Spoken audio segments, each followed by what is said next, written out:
All right, we're back on the Big and Tall Movie Review Show. This is our final segment. We're going to go over some DVDs, and we're going to say hit or miss. If we like them, it's a hit. If we say miss, and we didn't really think much of them, and you should probably not think much of them either. Well, who's up? I think you're up. Max is up, I think. All right, let me see. For my hit, I have Beasts of the Southern Wild, a movie I actually just watched the other day, and was a pretty big fan of, really. That's cool. Kind of went in not really even knowing what the movie was about. Really, just knew that the little girl in it, who's got a name that's really hard to pronounce. I think it's Quinshani Wallace or something like that. Yeah, that's better than I can do. 6 years old when the movie was shot. She's going to be the youngest actress to ever be nominated for a lead role Oscar. Wow.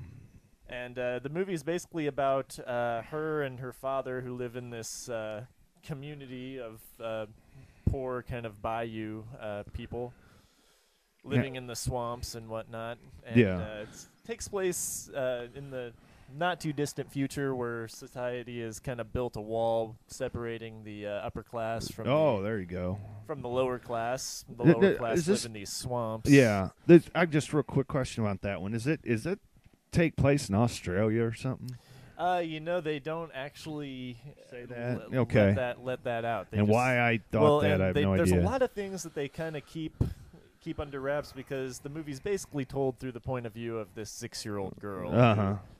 Doesn't really fully understand why things are the way they are. And there's these ice caps that keep on melting and flooding their community a little bit more every day. Yeah. And keep on releasing these giant prehistoric creatures that are kind of just roaming the countryside, trampling everything.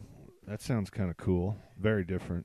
Yeah, it's not exactly a monster movie, because these things aren't violent creatures. They just kind of bumble around and trample everything in front of them. But the movie's basically about this girl's dying father trying to instill in her the toughness needed to survive and such. That sounds pretty good. Yeah, it sounds like a very different type of film, though, and then something that, almost visceral a little bit. That's always good to see something that come along that way. And the little girl they had in it was just breathtakingly really good. It was yeah, well, that must be why she was nominated then. Yeah. But let me see. So yeah, I would say that's definitely my hit for this round. And let me see, my miss. And I know a lot of people aren't going to be happy with this, but The Dark Knight Rises is my miss. Well, for this issue. What was your complaint on the third installment of the Christopher Nolan Batman series, or Dark Knight? Really, just overall cheesiness of it, and I didn't really think Christian Bale portrayed Batman very well in this one, with the aged, wounded feel to it. With his hollowed out bones and. Yeah. And the cheesy voices coming from both Bane and Batman kind of just, I couldn't help but laugh a little bit. Yeah, you said you thought that Nolan's dialogue was like... What? Yeah, there were several parts where the dialogue was just bad, I thought. I mean, where they meet in the street with the huge cops versus gang members fight at the end, and I think Batman literally says, "I'm here to stop you." I'm here to stop you. It's just like, man, couldn't have spent a few more minutes thinking of a better line for that part. Just curious, did you see this in the theater or on DVD? I saw it on DVD. This is a movie that, to me, plays a lot better in the theater. Well, it does. The IMAX format was True. spectacular. I'll admit, rewatching it on DVD, it's not as rewatchable as I would say the other two movies. It does have some issues. I really liked it in IMAX, but then I got it at home, and it really starts to annoy your wife or girlfriend when you just repeatedly say in her ear, Bruce Wayne, Bruce Wayne. Oh, I'm coming to get you, Bruce Wayne. And you sound like Sean Connery in a broken karaoke machine, and it's like, in IMAX, his voice was like very overpowering, but then, oh, I broke you. Oh. So it's after a while And really, I think they would have been better off doing sort of a Darth Vader thing with Bane, where they just choose kind of a gigantic guy and then have someone else do his voice. Well, the whole thing too is because Bane in the comic book is this Hulk of a gigantic. He's a big dude. guy. Yeah, he's a lot bigger in the book. And then Tom Hardy's just kind of about a Tom Cruise height man. Well, they had to keep. I mean, Bale's not huge either, but I understand that. And I thought, they kind of spent the whole movie building Bane up, and then, we're just going to push him aside for the final act, and I mean, that was like that kind of. We got this new. He's gone now. Yeah, and then and they have Bruce Wayne inexplicably healing himself in the prison and escaping, which I just the guy popped his back in place. Yeah. And now you can do what no one has ever done and get the hell out of here. Yeah. I will say that I did something about Bale in the first two, his rich, smug, younger pretty boy face. I kind of liked this one because he looked old and beat up after everything that happened in the second one with him taking the blame for Dent's death, and he's been woe is me and depressed. His girl getting killed. Yeah, and he's like, I kind of liked the trying to I'm going to get back on the horse and I can do anything. And now I just got my back broke and he kind of went. My ass is kicked. Yeah, I mean he didn't.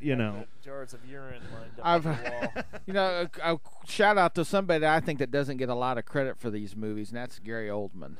I think he provides the kind of the moral center for these movies, and he kind of gets overlooked by the Heath Ledgers and but I thought he has been tremendous through this whole series. This Nolan, the last Batman, I don't want to go into a lot of detail, but the shooting death where the guy dressed up as Joker and people were murdered, that sent this movie just right down the toilet. It's like I had this bad aura about it. Yeah, I enjoyed seeing it at the IMAX, but like you said, it didn't seem to play as well on DVD with the voices, The voices and I agree that. with you. You get distracted at home, and not to call James Earl Jones, but they could have maybe done something a little different with that as far as get you.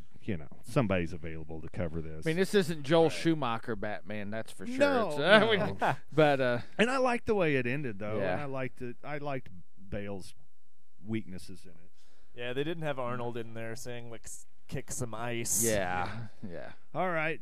Well, that's Max's hits and misses. He is definitely hitting on the Beast of the Southern Wild, not so much on the final Dark Knight film. What do you got for us here? Okay, well I got a Red. Couple of hits and a couple of misses. We'll start with the hits first. My first one is Hope Springs, which stars Meryl Streep, Tommy Lee Jones, and Steve Carell. Yeah. It's about a couple who, after 30 years of marriage, the spark's not there anymore, so they go to this week-long counseling session. Yeah. Which Steve Carell plays the counselor in this, and he plays it straight. There's no jokes. No jokes from him. But I thought this seemed to be very believable about a couple who's been married for 30 years sleeping in separate bedrooms because, the temperature. Like when Meryl Streep comes in at the beginning of the movie to Tommy Lee Jones' bedroom hoping for a little late night nightcap, his response is, "What's your air conditioner not working?" I think it does a great job of capturing how couples kind of maybe drift apart. And, of course, Tommy Lee Jones is dragged to this retreat just kicking and screaming and is not real happy to be there.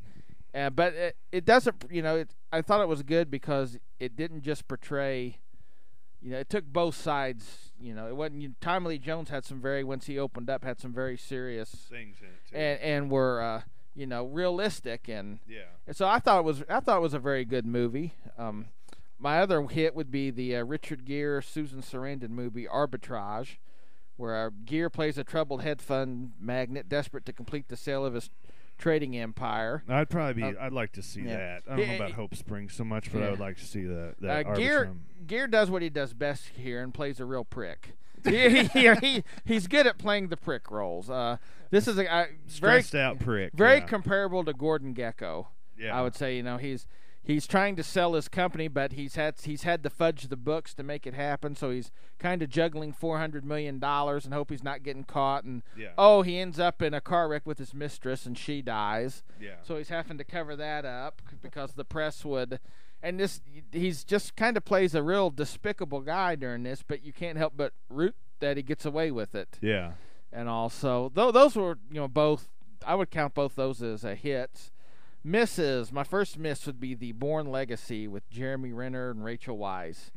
This would be, of course, the fourth movie in the Bourne series. This one does not feature Matt Damon. Yeah. But they keep plastering his picture up throughout the movie so that they can remind you, hey, though, it's still a Bourne movie. Yeah, yeah. But the only thing it serves to remind you is there's no Matt Damon in this. A lot of shaky fight. Well, in this one, it plays in the same universe, and in fact, the story in this runs concurrent to the third movie. Yeah. Because there's events happening in the third movie as this is happening. So you really need to see the last Bourne movie, or else you're going to kind of be... Sounds like I need to take notes. Yeah, that's the problem. It takes a long time to get going. Really? Then when it finally ramps up, and then it just ends. Just as it was picking up, getting interesting. Yeah. Jeremy Renner acquitted himself well. I didn't have any problem with the actors in it. Yeah. Ed Norton's kind of I wouldn't say he's the bad guy, but he's kind of the slimy, trying to catch him in this. Yeah. It just, I don't know, it just didn't work for me. It's when you're too reliant on a movie that came out, I don't know, 6 or 7 years ago. You need to keep up with the plot of that to kind of keep up. That just then maybe write a new script. They needed to make it a little Renner. more independent. Yeah. I know at some point they're hoping to kind of team Renner and Damon up together in a movie. But like I said, for me it was just a miss. Yeah. Really, the second and third Bourne movies with Damon in it, I kind of thought were sleepers. Really, I had a tough time keeping with them. Yeah. My other miss, and boy, miss might just be an understatement here. This is The Odd Life of Timothy Green with Jennifer Garner. Yeah, is that a kid's family picture? Well, yeah, it's a childless couple bury a box in their backyard containing all their wishes for an infant. And wouldn't you know it, then a child springs up out of the ground. Jolly Green Giant. And they, great movie for people who can't conceive. It's, they basically this child sprouts and he's got leaves on his leg, and then once all of his leaves fall off, he disappears. Ouch! And so they're trying to adopt the child. Winter is here. Bye bye. It's just they kind of tell the he story. Turned into Frosty the Snowman. Then they would have him all season. The whole premise is they're you see them doing an interview for adoption, and they're telling this story. Which why would anybody give anybody a kid after telling them this story about a kid springing up from the ground? Okay, let's get exactly. It's just straight jackets, please. And then of course they're not really. Her and her husband aren't the real ideal parents. They got some issues, huh? It's supposed to pull at your heartstrings, but it just was ignorant. It made no sense. This would be my worst movie of 2012. I didn't see. Wow. Yes. Battleship looks like Gone in the Wind compared to Megaturd. Hey, I don't know. That gives Megaturd a bad name. This was awful.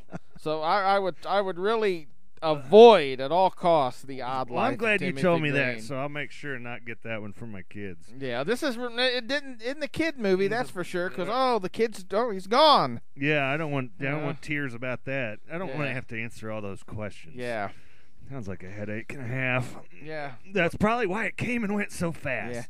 Well, guys, I think we're going to wrap up this edition of the Big and Tall Movie Review Show. We are going to be changing our format. You're going to probably catch this one on YouTube.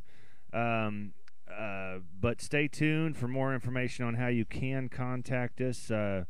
What's that? Our email address do we have? bigandtallshow@gmail.com. We still have the Facebook page where you'll be able to find the links. Yeah, you'll find the links on that. On the Facebook page to wherever this gets posted. Yeah, well, you will hear more about it soon. Anyway, thanks for joining us today, and go check out some movies. All right, so long.